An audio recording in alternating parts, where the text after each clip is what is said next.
Hello everyone. Welcome to Dead Time Stories. I know many of you enjoy listening to these videos as you fall asleep. So before you drift off, I'd love for you to leave a comment letting me know where in the world you're tuning in from. And if you're enjoying the story, don't forget to like and subscribe. Alright, now let's get comfortable, relax, and dive into tonight's story. Morgan's rental Subaru groaned as it climbed the last unpaved mile toward the ridge. Autumn dusk leaked through the windshield in copper streaks, turning the dashboard gauges the color of old pennies. An hour earlier, she'd stopped in the Soul Diner of Brookhaven. Nothing but 2 for my caboose, a pie case, and a varnished counter scarred with cigarette burns. The waitress, all crow's feet smiles, froze when Morgan asked for directions. "Which house, hon?"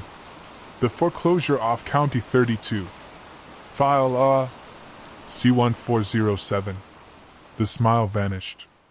The cook's spatula halted mid-sizzle. From the end of the counter an elderly man rasped. "Place don't want visitors." Morgan forced a chuckle. "Lucky for me I'm the new owner." He stared as if she boasted she could breathe water. "You're not the first," he muttered, then lifted his coffee like it was a shield. Outside, wind rattled the bird-stripped maples. GPS bars winked out one by one. Her phone finally read a no service. The dirt road appeared without warning, a tunnel of branches that slapped the roof and smeared the windshield with amber leaves. She rolled down the window to listen. Only the Subaru's engine, and beneath it, a hush so dense it felt physical, like cloth pressed to her ears. Then she saw it. The house leaned from the tree line as though it had crept half a step closer during her blink. 2 stories, cedar shingles grayed to driftwood, windows black and depthless. Shards of moonlight polished the porch rails. The property's only adornment was an iron weather vane, an eyeless rooster, turning in a wind she couldn't feel. Morgan pocketed the warm brass key, heart battering her ribs. She'd come seeking silence, but this felt like something else entirely. Silence that listened back. The porch boards sagged, releasing mushroom-sweet rot. She paused, palm hovering over the doorknob, when a memory surfaced unbidden. Her realtor joking that every old house had a personality. If this one does, she thought, it's the kind that never blinks. The door parted before the key met the lock. No squeal, just that breath-soft swing inward. Her flashlight revealed a foyer walled in faded toile, its pattern of sparrows mid-flight dulled to ash blue. A staircase jutted left, banister draped in cobweb lace. "Hello?" She felt foolish but said it anyway. The word flattened against the walls and fell silent. She crossed into the parlor. Furniture waited in ghostly order, a horsehair sofa, a child-sized rocker, a round table whose lace runner dissolved at her touch. On the mantel sat a clock of black marble, hands stopped at 12:07. Beneath glass, its pendulum twitched, once, then stilled. Kitchen, cracked linoleum, tin bread box, a row of mason jars whose contents had liquefied into sepia jelly. She unscrewed one. Inside floated a single white button. Another held a lock of hair, braided tight as rope. She shivered and returned the lid. Upstairs, dust muted her steps. Doors dozed half open like mouths about to speak. In the master bedroom, a queen mattress sagged into a cold cradle. A vanity faced the window. Its oval mirror was shrouded in linen. She tugged the cloth an inch. Her reflection surfaced, warped, pupils blooming dark. Behind her, for a pulse-quick blink, the door appeared shut though she'd left it wide. She spun, the hallway yawned empty. "Old house settling," she whispered, and did not believe it. She unrolled her sleeping bag in the smaller guest room, refusing the master's hollow perfume of roses and rust. Night thickened. The battery lantern painted the ceiling in tremulous honey. She journaled to calm her mind. 9:48 p.m. House intact. Feels watched. Sensation stronger near vanity. Will photograph tomorrow. The pen scratch stuttered as the floor downstairs clicked. One measured step. Another. She clenched a pen, pulse drumming in her ears. The sound stopped beneath her room, precisely where the parlor clock slept. "Morgan, relax," she hissed. "Rodents." Yet each subsequent creak traced a deliberate circle, as though something below mapped her position. She killed the lantern. Darkness fell like ink. In it, she heard the hush gather, the way an audience gathers breathed before applause. Then a voice. Not words, just the shape of her name exhaled through boards. Morgan. She bolted upright, hitting her head on the low eave. Silence reclaimed the rooms. She fumbled for her phone, dead, though it had shown 62% earlier. Hard hammering, she lay back down, eyes open until fatigue pried them shut. In her dream the house was awake. Figures, dozens, stood in corners, foreheads pressed to plaster. Their spines bowed like crescent moons. They whispered in unison, lips splitting, "Welcome home." The walls pulsed, inhaling, exhaling, until plaster became lump. A crash jolted her awake at 3:17 a.m. The house was dark, but the air smelled of fresh extinguished candles. From somewhere deep below came a slow, rhythmic thud, like someone knocking from inside the earth. Dawn seeped gray and reluctant. Morgan's bones ached as though she'd slept on stone. She padded barefoot to the stairwell. Floorboards felt oddly warm, as if sunlight baked them, yet outside the sky was overcast. The kitchen window revealed the backyard, a rectangle of dying grass beyond which began the pines. In the center of that grass yawned a hole that hadn't been there last night, a neat square cut into the soil, 6 feet deep, edges sharp as if sliced by a blade. She raced outside. Loose earth ringed the pit, but no shovel, no footprints. She peered down. At the bottom lay a wooden door, iron-banded and padlocked. Her breath steamed. The pit smelled of wet iron and lilac. Back inside, she fetched her toolbox from the Subaru. With each thunk of the hammer claw on the padlock, echoes shivered through the ground. On the third strike the lock split. She dragged the door aside, revealing stone steps spiraling beneath the lawn. Flashlight beam probed damp stone. The air exhaled up, carrying the scent of old wax and something metallic, blood or rust. She descended, count ing steps, 13, 14, 21. At the base stretched a corridor of red brick, torches, actual torches, nestled in sconces, unlit but with wicks charred fresh. On the nearest wall, words carved deep, letters jagged, not the first, never the last. She swallowed a whimper. Her flashlight sputtered. In its waning glow she glimpsed doorways lining the passage, each fitted with barred windows. Cells. From one, a brittle voice drifted. "Please, is it morning?" Morgan's throat closed. "Who's there?" Movement, a scrape of chains. "Can't see. Are you real?" She edged closer. Behind the bars, eyes gleamed like whetstones. A hand reached out, skin ash pale, fingers ending in blackened nails. "I'm real," she whispered. "I think." The eyes widened with something like pity. "Then run. The house is hungry." Morgan backed away from the cell. The figure inside began to sob, dry, whispery gasps. They weren't human sobs. They sounded learned, mimicked, practiced. She spun and ran, boots slapping wet stone. Behind her, chains clinked. Another voice rasped from a farther cell. "She'll feed you stories." "They all do." A third voice joined, higher, childlike. "Don't listen. She's wearing my face." By the time she reached the top of the stone stair, her lungs burned. The trapdoor remained open, the dawn sky above now washed in weak blue. She slammed the wooden hatch shut, dragging a heavy bird bath over it as makeshift weight. Inside, she washed her hands, her face, trying to rinse the smell of mildew and fear from her skin. Her own reflection in the hallway mirror looked foreign, hair matted, eyes too wide, mouth slightly parted like she was still waiting to scream. She sat at the table with a mug of instant coffee, hand trembling. The house creaked and settled, but there was something off about it, each sound too deliberate, too intentional. She remembered what the figure in the cell had said. "The house is hungry." Hungry for what? She glanced toward the vanity upstairs. The linen still covered the mirror. Something about it made her skin crawl.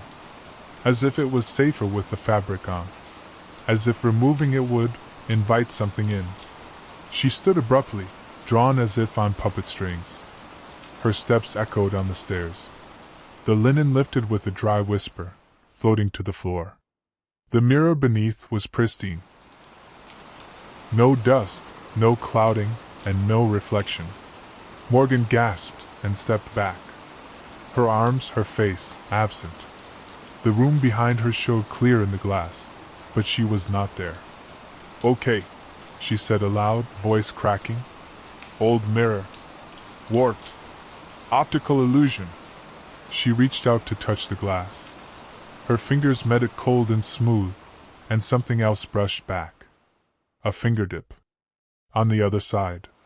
She screamed and stumbled away, knocking over a stool. The mirror rippled once, like a pond disturbed by a pebble, then went still. She left the cloth on the floor. Back downstairs, the grandfather clock ticked. It hadn't before. The hands were moving, creeping toward 12:07. She hadn't wound it. Hadn't touched it. But it ticked now, slow and deliberate. Each tick echoed louder than the last. She checked her phone again. Still dead. The wall phone in the kitchen offered no dial tone. Her car keys sat on the counter. Her hand trembled as she grabbed them. Outside, the Subaru looked untouched. She slid into the seat, shoved the key into the ignition, turned. Nothing. No click. No lights. No sound. She tried again. Still nothing. She stepped out and popped the hood. The battery was gone. Morgan stood staring into the engine bay, the cavity gaping and empty, as if something had eaten the battery clean. No torn wires, no fragments, just a blank, scraped void where power had once lived. The wind picked up. Not cold, but foul, carrying the scent of burnt copper and wet cloth. She looked back at the house. For a moment, she thought she saw movement behind one of the upstairs windows, a ripple in the curtain. But no one could be there. Not unless the house had kept something. She turned slowly, eyes scanning the tree line. No roads. No trails. Just dense forest on all sides, silent as a held breath. "Morgan!" a voice called. She spun. It had come from inside the house. No one should know her name. "Morgan, come quick!" The voice again, and this time, it was her own. Impossible. Her blood ran cold. She crept to the porch, every step resisting her. The door was ajar again. Inside, the foyer seemed darker than it should. The light from outside did not penetrate far. Then, bare feet slapping wood. A figure ran past the hallway and into the kitchen. Morgan's own face, identical. Same freckles, same jacket. Only, wrong. The doppelganger's mouth hung too wide, her eyes black pits without whites, her movements jerky like a doll dragged by string. The thing turned and smiled. "Help me, Morgan," it said. "You forgot how to get out." Then it darted down the basement steps. Morgan stood frozen. The doppelganger's voice echoed faintly up the stairwell, bouncing around the corners of her mind. "You forgot how to get out." She didn't remember walking down the stairs.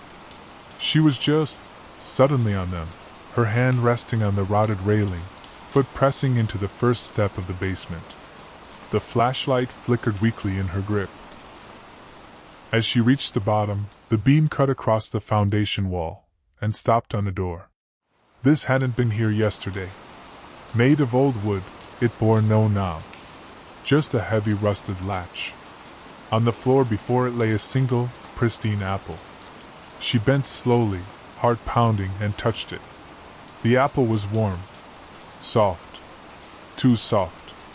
It collapsed in her fingers like a balloon of blood. She recoiled. Red liquid smeared her palm and ran down her wrist, staining her sleeve. Then, faintly, the door breathed. Not wind. Not movement. A slow inhale. A shuddering exhale. Behind it, faint scratching. She backed away. The flashlight cut out. Pitch blackness swallowed her. Then, a match flared behind her. In its trembling glow was a face she knew but had never seen. Her own mother, dead 10 years.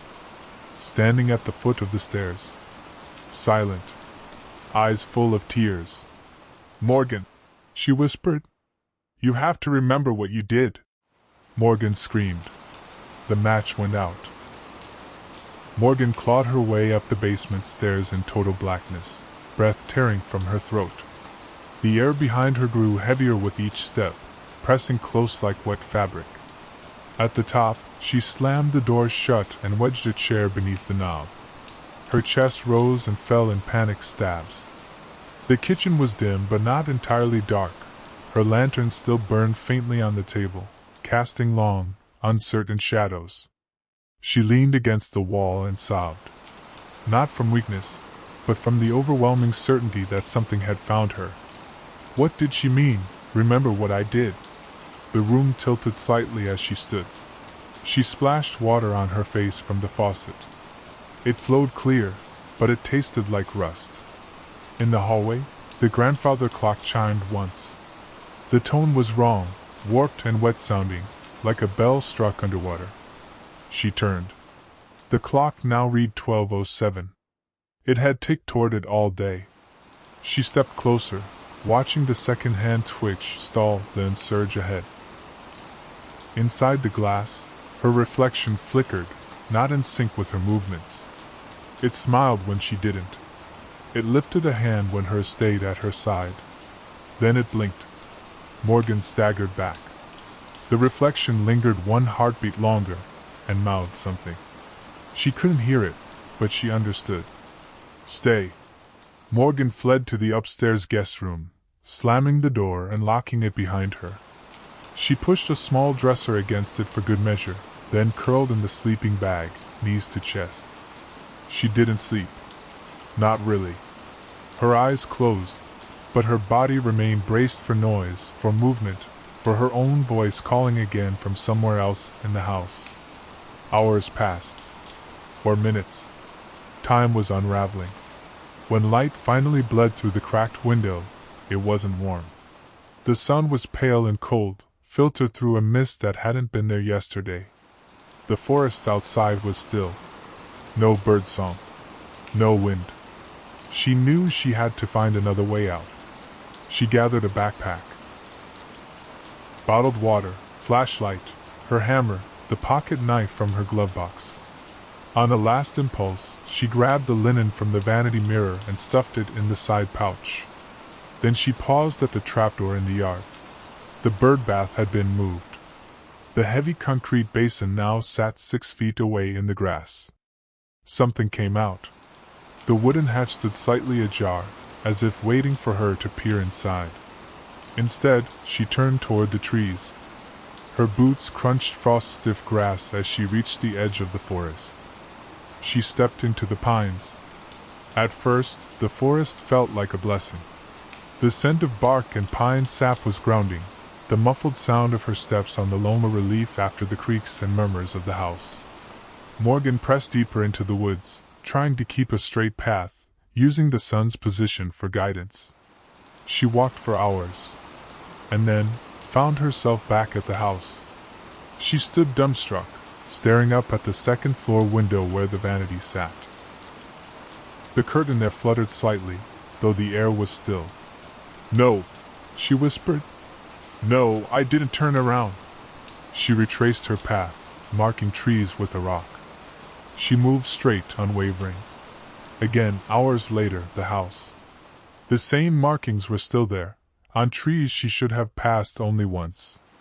She screamed, flinging her backpack down, striking a tree with her hammer. her breath clouded in the chilled air. A whisper from behind her made her freeze. "You're home now." She spun. Nothing. Only the trees. Until one of them moved. Not swayed. Shifted. Its trunk twisted subtly toward her. The branches above groaned, as if something inside the bark stirred. She backed away, and her heel struck something metal. She turned to see it, an old swing set. Rusted. Sagging. It hadn't been there earlier. Beside it, a child's shoe half buried in leaves. And carved into the tree beside it. MGH8. Her own initials. Morgan stared at the carving, breath gone. She hadn't been here before. She'd never even been to Vermont as a child. Yet the memory surfaced anyway, muddy, blurred. A swing. A fall. A woman with no face screaming her name. The wind picked up, and with it, faint whispers. They weren't in the air, though. They rose from the ground, muffled and rhythmic. She turned, scanning the trees. Between two wide trunks, a figure stood. Not moving. Not breathing. Covered in a white sheet. Not floating, standing. She stepped forward, heart pounding, drawn by some stupid, ancient urge to see. She reached for the sheet and pulled it down. Nothing. No face. No body. No anything. Just air. But in that moment, the world bent. Like the forest inhaled sharply and forgot how to exhale. Then, a sound behind her. Footsteps. She turned and saw her mother again, just for a blink, walking between trees, humming something tuneless. When she called out, the woman didn't turn. She chased after her, branches slapping her face. Through clearing after clearing until the house. Back again. Its windows were glowing now, like eyes reflecting firelight. And on the porch stood the doppelganger, smiling, arms open. "Dinner's ready," it said. Morgan didn't move. Her body refused. Every nerve screamed to run, to vanish into the trees, but her legs rooted in place. The thing on the porch, it looked like her, but not fully. Its joints were too smooth, its smile never wavered. Like a mannequin taught to mimic warmth. "Come inside," it cooed. "You're tired. Cold. Come home." The porch light above it flickered, casting long shadows behind it, but not beneath it. No feet. No weight. Just suggestion. "I'm not going in there," Morgan said, voice a cracked whisper. The thing tilted its head, and its mouth widened, too far. "You never left." It stepped backward into the house, never taking its eyes off her. The front door swung shut without a sound. Morgan stumbled away, back into the woods, but they no longer felt safe.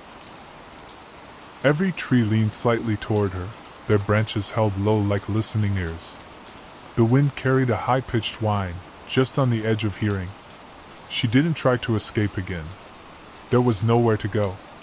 She circled the property once, twice, each time ending up near the trapdoor in the lawn. The bird bath had vanished entirely now. The door was open again. A voice drifted up. "Morgan. I remember you."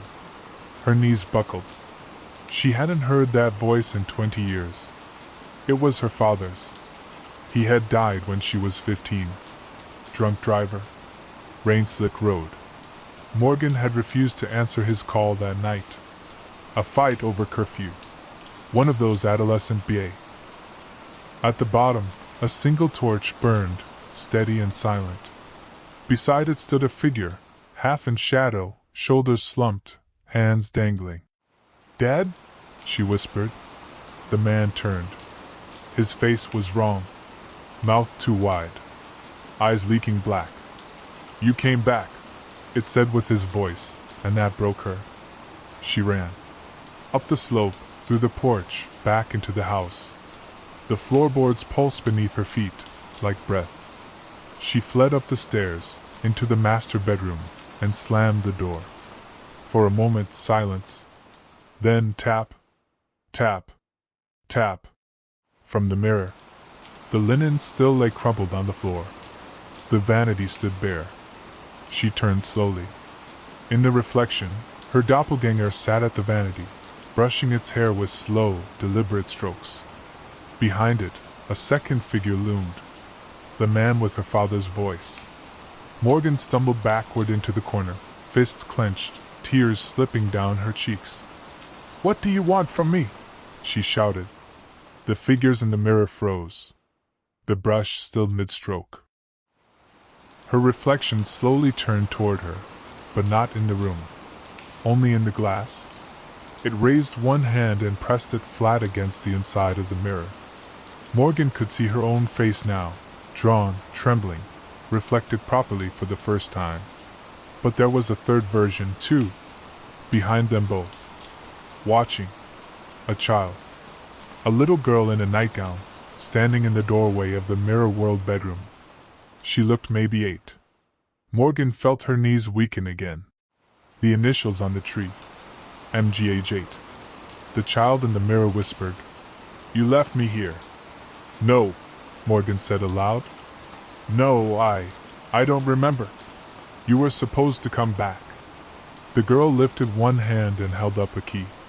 Small, bronze, identical to the one Morgan had used on the front door. Then she backed into the darkness. The mirror clouded. Her reflection returned to mimicry. The room was empty again. But the key, the one in her backpack, was warm now, throbbing.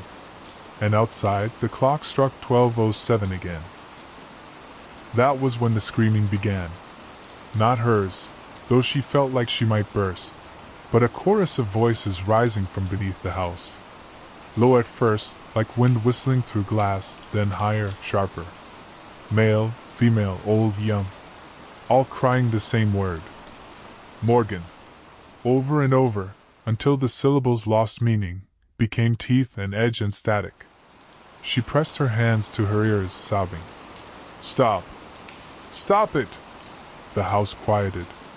Then 3 knocks. She jumped, spinning toward the bedroom door. Another knock. Louder.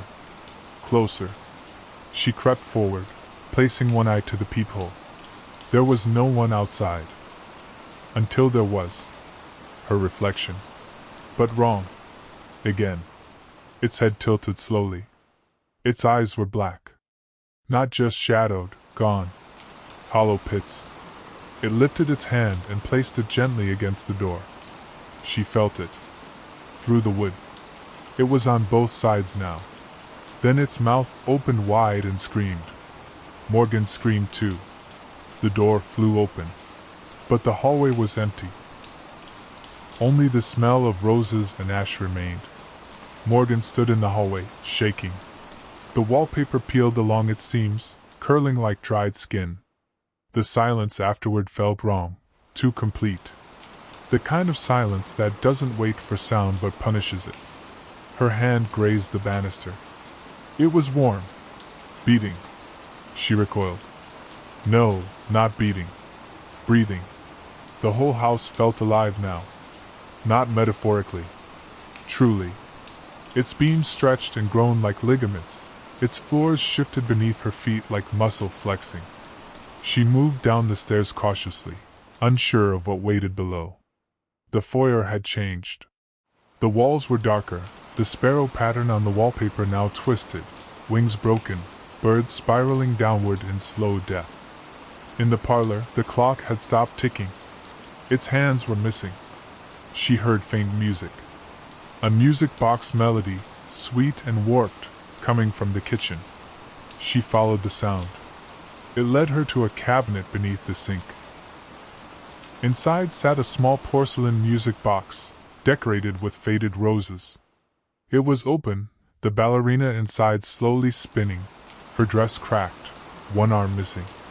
The song ended with a hiccup. Then the ballerina turned her head and looked up at Morgan. "I waited for you," it said in the little girl's voice, and began to spin again. Morgan slammed the cabinet shut, heart hammering. Her breath fogged the air as if the room had dropped 20 degrees. She backed away, knocking into the table. Something fluttered down from the light fixture overhead, a slip of yellowed paper. She unfolded it. Faint handwriting in smeared ink. The house keeps what it loves. It loved her. It loves you now. Below it, a sketch. A child's drawing. A little girl standing outside the house, smiling. Beside her, a black figure with no face. Behind them, in the windows, were dozens of eyes. Morgan felt bile rise. She turned and saw the front door. Unlocked. No sound. No breath behind it. Just the possibility of escape. She ran to it, gripped the handle, yanked. It didn't move. She twisted harder. It began to bleed. Thick black liquid oozed from the keyhole and spread down the wood like tar. Then the door sighed. And whispered, "You live here now." She backed away slowly, hands slick with the oily blood from the door. Her head swam. The house felt tighter, ceilings lower, walls closer. As if it had shrunk around her, adapting to her presence. Upstairs, a lullaby began. Someone was singing. Soft, off-key. A child's voice. Morgan's knees buckled. She knew the song. "You are my sunshine." Her mother used to sing it. But not gently. Not lovingly. She remembered the trembling in her bones as that song rang down the hall, sung too slowly, too loud, during her mother's bad days. The voice faltered mid-line, then began again. "You are my sunshine." She climbed the stairs, not by choice, by gravity. The song pulled her. At the end of the hallway, a new door waited. She hadn't seen it before. Rough wood, red paint peeling. A brass handle, dull with age. From inside came weeping. She opened it. It was a child's bedroom. Toys scattered across the floor. A dollhouse, a rocking horse. The wallpaper here was a gentle blue, with moons and clouds. And on the bed sat the little girl. The same one from the mirror. 8 years old. Pale. Her legs dangled over the edge, swinging slowly. "Morgan," she said without turning. Morgan swallowed hard. "Who are you?" The girl didn't respond. She just pointed to the dollhouse. Morgan stepped closer. Inside the dollhouse were tiny figures. One looked like the girl. One looked like Morgan. The others were faceless. Trapped behind transparent walls. "Every time someone leaves, they come here," the girl said. "But they don't always remember." Morgan leaned down. The tiny doll version of herself moved. It turned its head up and stared at her, and then banged its tiny fists against the wall. "I want out," Morgan whispered. "You can't leave," the girl replied, now turning to face her. Her eyes were empty sockets. "The house doesn't let go." Morgan backed away from the girl, knocking into a chest of drawers. The room had changed, quietly, but unmistakably. The soft moon and cloud wallpaper was now peeling in long strips. Mold bloomed in the corners. The air had gone thick and damp, hard to breathe. "You don't belong to yourself anymore," the girl whispered. "You were always meant to come back." "I was never here," Morgan said, but the words didn't feel true. They fell from her lips like recited lines. The girl rose from the bed. Her bare feet left damp footprints on the floor as she approached. Morgan's hand went to her backpack, fumbling for the linen cloth, the one from the mirror. She held it like a ward between them. The girl smiled faintly, her empty sockets narrowing. "That won't help now. You saw too much." The cloth twitched in her hand. Then something inside it shifted. Morgan dropped it. The linen landed with a sickening thud, like it had caught something mid-wriggle. She kicked it away. The child didn't react. She turned back toward the window, whispering, "If you find the room with no doors, don't open the eye." Morgan fled, slamming the door shut behind her. The hallway stretched before her like a throat. And at the end of it, the grandfather clock began ticking again, faster now. Like a countdown. The ticking grew louder as she approached the parlor. With each step, the house felt heavier. The floor dipped, not with age but like it was sagging under the weight of something below. The grandfather clock's hands now spun freely. Around and around. Seconds passed in blurs. Noon, midnight, noon again. Then it stopped. 12:07. Again. Always 12:07. She reached for the pendulum case, and the moment her fingers touched the glass, the chimes rang out, not 12, not 7. 103. Each chime more distorted than the last. The floor split beneath her feet. Not violently, softly. Like a mouth opening. She fell into darkness. No pain, no impact. Just the sensation of being swallowed. She landed on stone. A corridor stretched out before her. The basement. But different. The brickwork pulsed with slow heat. The air shimmered. The doors to the cells had vanished, replaced with carved archways, each with a phrase written above. Those who forgot. Those who refused. Those who remembered. From behind one arch came a voice she hadn't heard in 15 years. Peanut? You okay? Her father again. But this time, his voice sounded afraid. Her body moved before her brain caught up. She ran toward the voice, into the arch labeled, Those who remembered. The corridor beyond it was not brick, but old, splintered wood, like the inside of an attic. Light came from a single bare bulb overhead, swinging slightly on a frayed cord. She turned a corner and stopped. There he was. Her father. Exactly as she remembered him, jeans and flannel, hair still peppered with gray, eyes warm and wide. Dad? She whispered. He looked up. Relief washed over his face. Morgan. I thought they got you. She ran to him, hugged him. He was warm. Solid. Real. For a moment. Then his arms stiffened. His body convulsed. And from behind his shoulder, something peeled away. Not a shadow. A second skin. Her father's body deflated like an empty coat, and what rose from it was taller, faceless, soaked in black fluid. It opened its mouth wide enough to split the head, and whispered in her father's voice, You brought the house with you.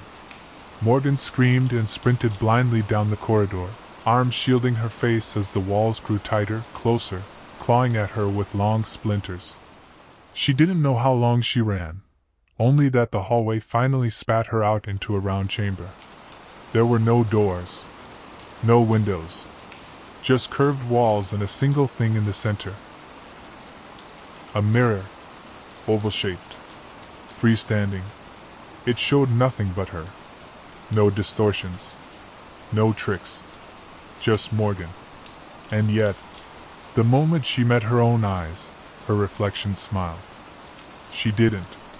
The reflection reached out, hand pressed to glass. Morgan's fingers lifted without her meaning to, mirroring the motion. When the fingers touched, the mirror shivered, then cracked. A spiderweb of lines shot across the surface. Her reflection bled from the eyes, smiled wider. Behind the reflection, a second version of Morgan stepped into view, smaller, younger. 8 years old. She opened the eye. The child said. The reflection whispered, Now the house is awake. The mirror shattered, and the floor began to bleed. The blood seeped from between the floorboards, thick, black-red, warm against her boots. It rose fast, reaching her ankles within seconds, carrying with it the stink of rot and copper. Morgan backed against the wall, heartbeat hammering. She searched the chamber for any exit, but it was seamless. No seams, no breaks. Just curved wood and a spreading pool. Then something beneath the surface moved. A ripple. Then another. Fingers breached the liquid, slender, gray, inhumanly long. A hand emerged. Then an arm. Then the crown of a slick, featureless head. It was climbing up. She pounded against the walls, fists raw, lungs aching. The wood didn't budge. The creature's body slid free of the floor like it was being born.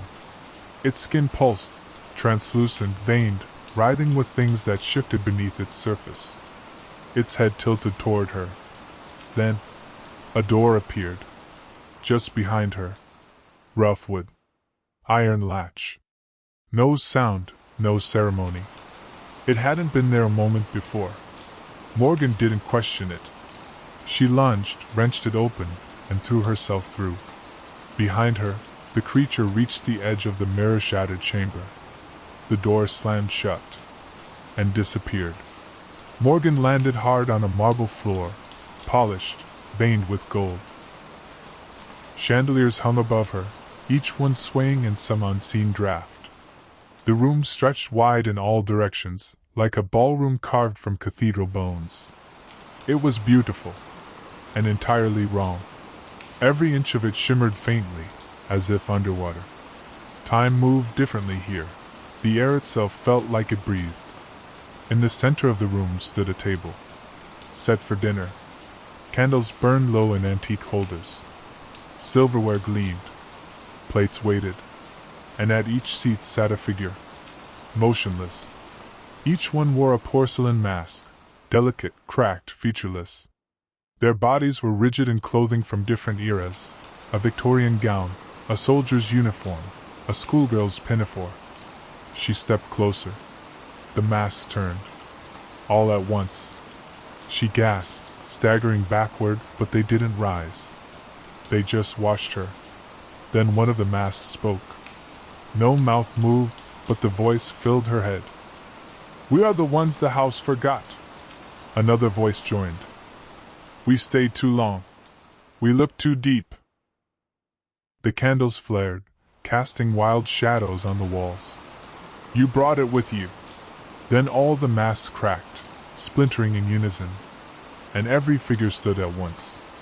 She bolted between the masked figures as they rose. Their movements were not violent, but puppet, deliberate. Heads turned too far. Limbs bent the wrong way. Each step they took echoed in her chest like a drumbeat. As she ran, she saw more of them, seated at distant tables, dozens, hundreds, stretching beyond vision. A feast of forgotten selves, each with their own silent, porcelain watcher. Then a figure stepped into her path. It was her mother. Not a memory, not a mask. Just her, hair tied back, apron stained, eyes lined with exhaustion. "Morgan," she said. "You've come home." Morgan froze. "You're not her." Her mother's lips trembled. "Don't you remember? You were here before. You lived in this house. You left me behind." "I never." "You don't want to remember." "But you do." Behind her, the masked guests began to hum, low and steady, like a choir waiting for its final note. Her mother stepped closer and whispered, "Do you know what 1207 means?" Morgan shook her head. "That was the minute you disappeared." The memory burst like a lightning strike behind her eyes. The swing. The fall. The woods deeper than they should have been. A voice whispering her name. The trapdoor. She had been here before. At 8 years old. That was the summer her parents thought she'd run away, gone for 3 days and then found on the porch, barefoot, silent. She hadn't remembered. Until now. "You opened the mirror back then too," her mother said gently. "You let something in. And it followed you out." Morgan's legs buckled. "I was a kid," she gasped. "I didn't know. But the house knew. It always knows." The chandeliers dimmed. The masked guests stopped humming. Every figure turned toward her again. Her mother smiled, and the expression collapsed. Her face cracked down the center, skin splitting like baked clay. Inside her mouth, black teeth. Endless rows. "You're already part of it," she said. The ballroom ceiling peeled away like paper. And above them, the house watched. The sky above wasn't sky. It pulsed, alive with swirling tendrils of black mist, each one coiling and twisting through rafters that weren't wood but bone. rib-like structures that arched over the ballroom as though the house were some vast, breathing creature. Morgan pressed her back against the pillar, eyes darting for an exit. The masked figures began to kneel. Each of them dropped, one by one, to their knees, arms raised toward the ceiling. A hum rose from their open mouths, vibrating the floor, the walls, the breath in her lungs. She heard the words hidden in the hum. The eye is open. The house sank. Not metaphorically, the floor dropped. The chandelier buckled upward. Gravity tilted. She scrambled to stay upright as the entire ballroom slid downward, like an elevator plunging into a pit. The masked figures did not move. They simply descended. And then the room stopped. Silence again. A new door appeared. Black iron, small, almost hidden behind a torn tapestry of something that looked like stretched skin. Morgan approached it slowly, pulse pounding. This time, there was no handle. Only a keyhole. And in her backpack, the old bronze key burned warm against her spine. She pulled the key out slowly, staring at it. Its surface shimmered slightly in the dim light, like it wasn't entirely solid. She brought it closer to the keyhole and hesitated. The humming had stopped. But the silence behind the door felt even louder. She slid the key in. It fit. It always had. The door swung open not with a creak, but with a sigh. A long, slow exhale.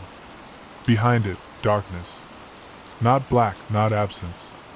This was living darkness. She could feel it breathe. She stepped through and found herself in a room with no corners. Everything curved, floor into wall into ceiling. Soft, pulsing with red veins that glowed faintly beneath the surface. In the center of the room floated an orb. Smooth, stone-like, the size of her torso. She took a step forward, and it opened. A slit from top to bottom, peeling back like a lid. Inside, a single eye. Gold. Slitted. Unblinking. It stared at her. Not with curiosity. With recognition. Morgan fell to her knees. The eye pulsed once, and her name filled the room in 100 voices. Each voice pronounced her name differently. Some soft and sorrowful. Some guttural, wet. Some like children. Others impossibly deep. Morgan. Morgan. Mran. The eye watched her with eternal patience. Images bloomed behind her eyelids. The little girl carving initials into a tree. The swing. The fall. The trapdoor. The first time she stepped through it, long before she knew what the world was. The voices murmured. You opened the eye once. You left it half awake. Now you will finish it. No, she whispered, clutching her head. I was just a kid, I didn't know. The walls of the room rippled, tightening. The air thinned. The eye widened, and she saw what the house really was. A little girl's. She turned toward the kitchen and saw her. The child version of herself, 8 years old, giggling as she ran barefoot through the hallway. Her mother chased after her, smiling.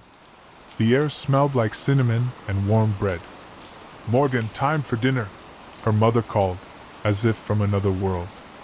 She reached for the child, but her hand passed through. This wasn't real.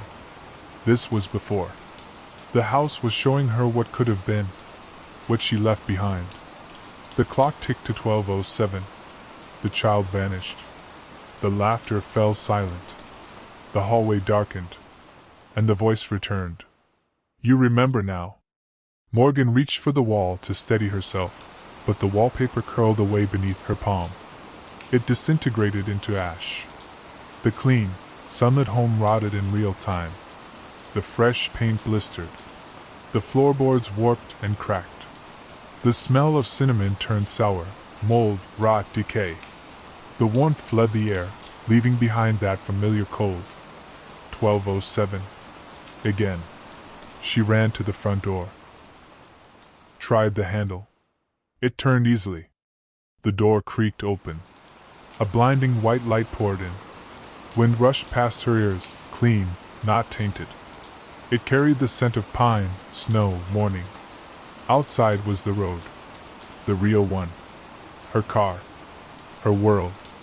It was home. She stepped onto the porch. It held. She took a breath. The light warmed her skin. She laughed, nearly cried. Then something behind her whispered, "If you leave, who will take your place?" She turned. The little girl stood just inside the door. 8 years old. Morgan. Tears streaked the child's cheeks. Her hands trembled. She was fading, becoming translucent. "I can't stay," Morgan whispered. The child nodded slowly. "Then someone must." The house groaned in answer. Morgan stood on the threshold, torn. If she stepped outside, she might be free. If she stayed, what? Trapped? Forgotten? Or worse, remembered too well by something ancient and hungry. But the little girl, her younger self, looked so small, so breakable. She tried to take the child's hand. It passed through. "You're not real," Morgan whispered. "I was," the girl replied, "before you left me here." A terrible thought settled in Morgan's mind. What if she had died that day on the swing? What if everything since had been borrowed time? If the house had let her go, just long enough to ripen? "I want to go home," she said. "You are home," the girl answered. The white light behind her dimmed. The open door began to close, slowly, as though the house were reconsidering its generosity. Morgan backed away, trembling. "I'm not staying." "Then give something back," the child said. Morgan turned, looked at her own reflection in the hallway mirror. Not the girl. Herself. And in that moment, she understood. Morgan reached into her backpack and pulled out the linen cloth, the one from the vanity mirror. It no longer wriggled. It hung limp, soft, smelling of dust and time.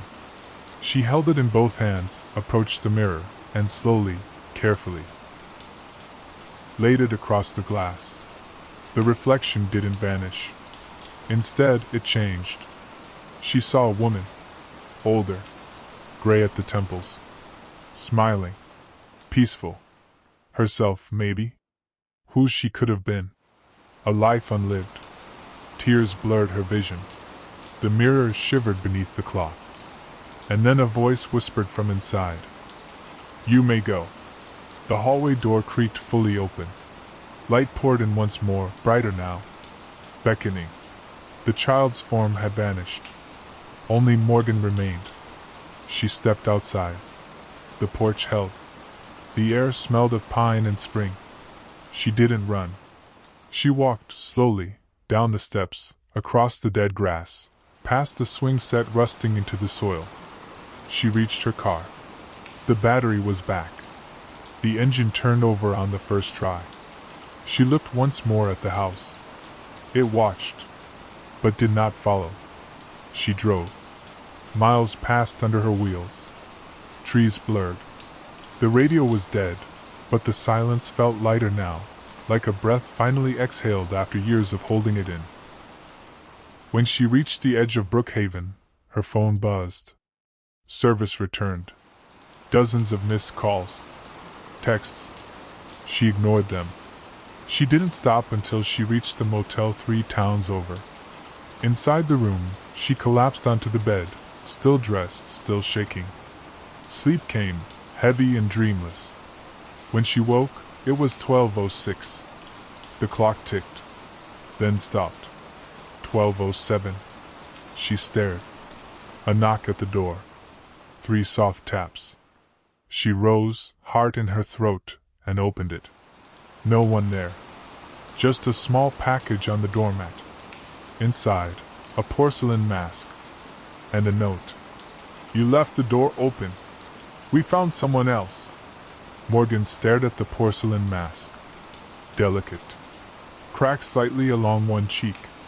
It looked like the ones from the ballroom, silent watchers at a feast that never ended. She turned it over.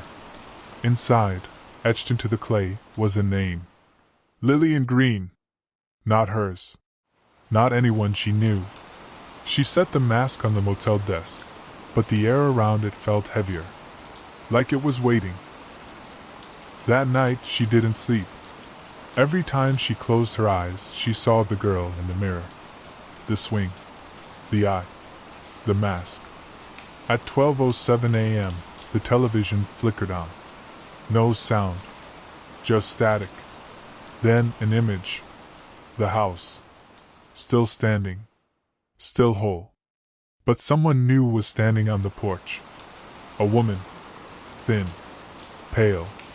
Hair braided over one shoulder. Morgan didn't recognize her. But the mask in her hands was familiar. Lillian Green. The screen went dark. She tried to forget. She threw the mask into the motel dumpster, checked out before dawn, drove west without a destination. She reached the coast in 3 days. Bought a prepaid phone. Changed her name on job applications. Found work at a bookstore in a sleepy seaside town. Ocean air. People who didn't ask questions. No woods. She told herself it was over. But every clock she owned stopped at 12:07. Every mirror showed something just slightly wrong. Not always terrifying. Just off. Her smile lingering too long. A stranger in the background. One night, shelving books, she caught a glimpse of a little girl between the stacks. White nightgown. Swinging gently on invisible feet. Gone when she turned. She didn't scream. Didn't run. Just whispered, "I remember." And the lights in the store dimmed. Only for a moment. Then came back. Years passed. She never went back to Vermont. Never spoke of the house. She aged, slowly, quietly. No more mirrors. No clocks with hands. But she felt it. Somewhere, the house still breathed. It found others. Always would. Sometimes she saw them, people with sleepless eyes and quiet footsteps. Customers who flinched at the ticking of a wall clock. Strangers who never looked directly into mirrors. She knew them. Survivors. The house marked people like fingerprints on glass. And sometimes, rarely, she heard whispers on the edge of sleep. "Come home." She would clutch the mask, yes, she had gone back for it, and hold it until morning. She never wore it. Not once. But she kept it. Because someday, someone would knock on her door again. And she needed to remember what waited behind the wood. She was 64 when she got the letter. No return address. Inside, a photo. Black and white. Faded. It showed a girl, maybe 7 years old, sitting on a porch swing. The house behind her. In the girl's lap, a doll. Porcelain. Cracked. A note was paper clipped to the back. "She's asking for you." No signature. Morgan sat at her kitchen table for hours, holding the photo, listening to the sea beyond the window. That night, she packed a bag. Not much. Just a flashlight. The key. The mask. And the cloth. She didn't leave a note. Didn't tell anyone where she was going. But when she passed the mirror in her hallway, the reflection smiled before she did, and whispered, "Welcome back." The forest road was narrower than she remembered. Branches reached lower. The trees seemed taller. Hungrier. Morgan drove in silence. Her hands didn't tremble. She knew where she was going. The house had never truly let her leave. It had simply waited for her to remember the way back. Fog coiled along the dirt path like it knew her name. When she reached the clearing, the house was already awake. Its windows flickered with a soft, pulsing light. The porch sagged in the same way, as if exhausted by the years. Yet everything looked untouched. Frozen in time. She stepped out of the car, her breath visible in the still air. The front door was open. No key required this time. As she stepped over the threshold, the house sighed. and the clock struck 12:07. Inside, the foyer was identical. Same wallpaper of falling sparrows. Same cold air thick with memory. The grandfather clock stood tall and silent, hands missing. The parlor furniture rested in the same positions, untouched since she'd first seen them decades ago. She walked slowly through each room. There was no fear, only reverence. She descended into the basement without hesitation. The trapdoor was already open, the spiral stairs lit by flickering torchlight. She descended. At the bottom, the corridor of carved archways. But now there was a new one. A doorway that had never existed before. No label. Just dark wood. Waiting. Morgan approached it. Inside, a small circular room. Empty except for one thing. A chair. And across from it a mirror. Covered in linen. She sat. The house didn't breathe. It listened. Her fingers trembled for the first time in years as she reached for the linen. She peeled it back. The mirror reflected only her. No tricks. No doppelgangers. No ghosts. Just Morgan. Aged. Weathered. Whole. She took the porcelain mask from her bag and set it in her lap. She looked herself in the eyes. And said softly, "I know who I am." The house creaked. Not in protest, but in recognition.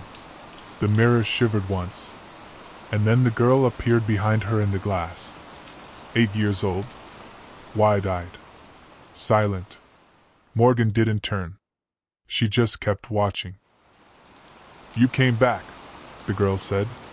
"I never really left," Morgan replied. The girl stepped forward and placed a small, warm hand on Morgan's shoulder. And the room around them began to dissolve. Not into darkness, but into light. Warm. Gentle. Like sunlight through curtains on a winter morning. The walls faded.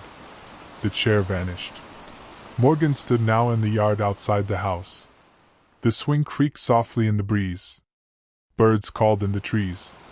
The house loomed behind her, but no longer heavy with malice. It was quiet.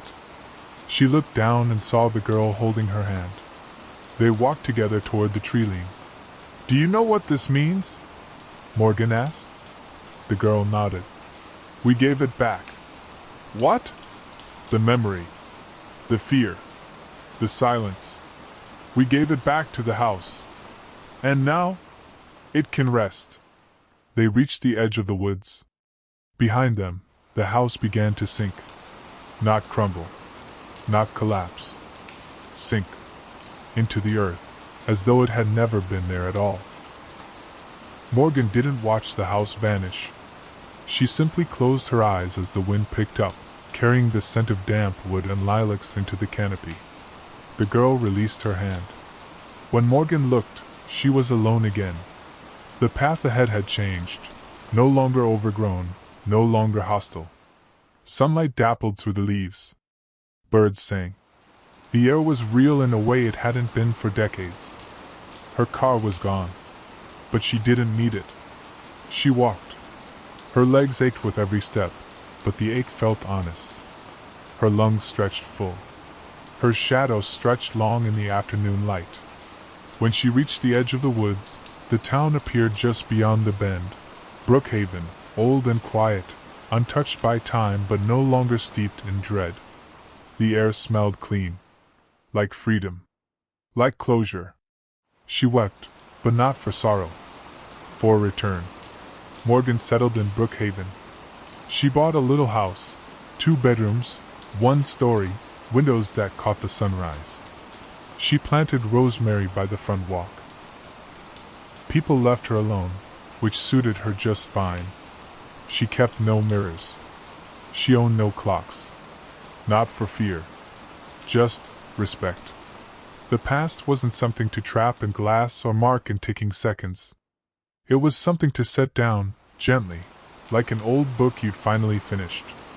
She volunteered at the local library. She baked. She wrote letters to no one and burned them unread. Sometimes she felt the house watching her from a distance that no longer existed. But it no longer called. It had been fed, and it had digested her memory. One autumn morning, she found something strange on her porch. A box. Inside, a single porcelain mask. New. Unworn. She picked it up, turned it over. No name. Just blank. And beneath it, a note. You kept the door closed. Now someone else can leave. She didn't question who left it. She just nodded, then placed the mask on her mantel beside a candle she never lit.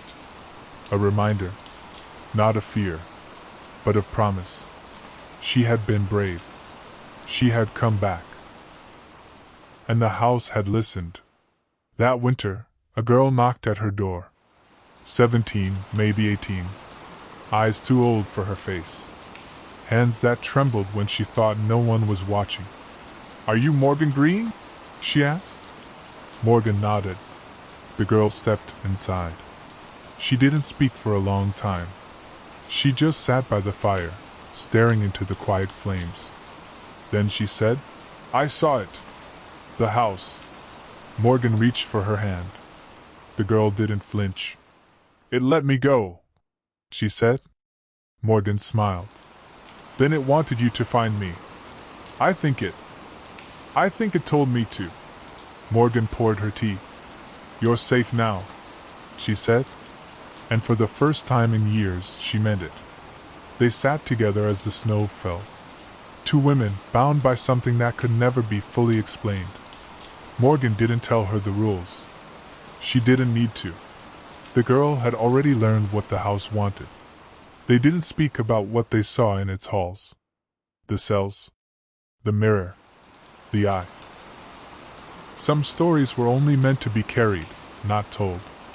Instead, they spoke of the town, the weather, the way the frost rimed the windows in spirals. Simple things. Real things. Each word they shared was a stone added to the wall between themselves and the memory of the house. And still, some nights, they both woke at 12:07 and sat quietly, together, until the clock moved on. Years later, when Morgan passed away, the girl, now a woman, sat by her side. She lit the candle on the mantel, took the porcelain mask in her hands, kissed its brow. She buried it with Morgan beneath the rosemary bush. No headstone. Just a small plaque that read. She remembered. She returned. She closed the door. The woman never spoke of the house again. But one night she felt it breathe. Not hungry. Not reaching. Just present. Like an old friend watching from very far away. And for the first time since she left it behind, she smiled into the dark. And the dark smiled back.